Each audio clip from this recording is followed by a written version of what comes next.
Apa kamu tahu kejadian ini? Seorang bocah 9 tahun dicekik dan ditenggelamkan di kolam. Ini dia kisahnya. Berinisial CGP yang berusia 19 tahun merupakan warga Kapanewon Ngaglik, Kabupaten Sleman, Yogyakarta. Ia ditangkap atas kasus pembunuhan bocah 9 tahun yang berinisial M. Oleh pelaku, M ini dicekik dan juga ditenggelamkan di kolam sumber mata air daerah Sardono Harjo, Kapanewon Ngaglik, Kabupaten Sleman. Dari hasil penyelidikan polisi, pelaku ini nekat menghabisi nyawa korban karena kesal kerap dijaili oleh bocah 9 tahun tersebut. Kejadian ini terjadi pada hari Sabtu di tanggal 24 Februari 2024. Hari itu sekitar pukul 14.35 sore. Korban ini pamit keluar rumah seorang diri untuk bermain sepeda. Saat hujan turun, korban ini tak kunjung pulang ke rumah. Karena panik, sang ibu dan juga kakak korban ini keliling kampung dengan menaiki motor untuk mencari M. Ketika melintasi jalan kampung di dekat kolam sumber air, kakak korban ini mendengar suara orang berteriak memanggil nama M. Sang kakak kemudian mendatangi suara tersebut dan melihat tubuh adiknya yang sudah mengapung di kolam. Kemudian korban ini ditolong dan dibopong oleh kakak korban dan pada saat itu sempat diberikan bantuan pernafasan. Namun saat itu kondisi korban ini dikabarkan sudah tidak bernafas.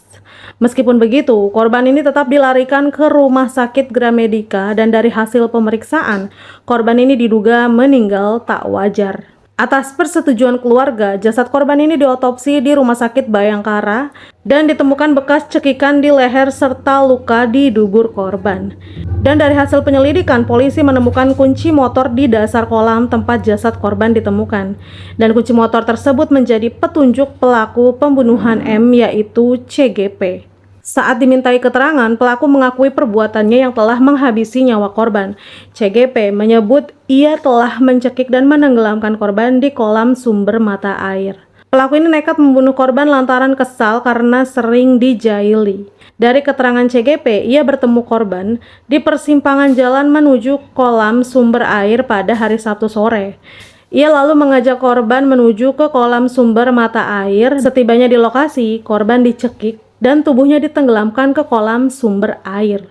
Dan untuk menghilangkan jejak, pelaku juga sempat menyembunyikan sepeda korban di balik dinding kolam. Ketika hendak pulang ke rumah usai menghabisi nyawa korban, kunci motor pelaku terjatuh di kolam dan ia pun pulang dengan cara menuntun motornya. Dan pada saat dilakukan pemeriksaan, pelaku mengakui perbuatannya. Tapi karena kondisinya ini, pihak berwajib harus meminta keterangan ahli karena pelaku ini memiliki keterbelakangan komunikasi. Saat ini pelaku diobservasi di Rumah Sakit Jiwa Pakem untuk mengetahui kondisi mental pelaku. Pelaku ini apakah bisa mempertanggungjawabkan atau tidak perbuatannya karena kondisi mentalnya. Dan akibat dari perbuatannya, pelaku ini terancam pasal perlindungan anak atau korban meninggal dunia dengan ancaman hukuman 10 tahun penjara.